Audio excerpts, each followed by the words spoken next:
Je suis, moi,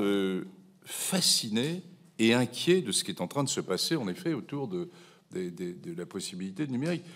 ChatGPT, bien sûr, mais vous avez vu maintenant en radiologie ce que c'est en train de devenir. Je lisais hier, je découvrais hier que voilà, certains logiciels sont plus efficaces que 20 ans de transplanteurs, hein, alors que les transplanteurs sont des gens qui connaissent super bien leur boulot, qui ont vu arriver l'immunologie de pointe, et bien qu'un logiciel permettait de mieux suivre et de mieux moduler l'immunosuppression dans les transplantations. Donc on est au début d'une vraie révolution, et d'une vraie révolution qui touche là des métiers hyper intellectuels, hein, donc avec des vrais grands questionnements. Hein,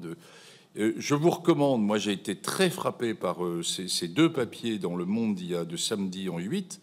des deux inventeurs, entre guillemets, de ChatGPT qui avaient eu l'équivalent du prix Nobel en numérique qui porte un autre nom, je l'ai oublié,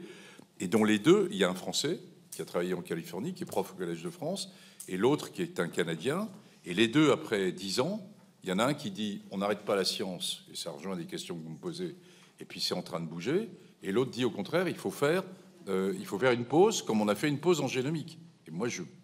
comme ça,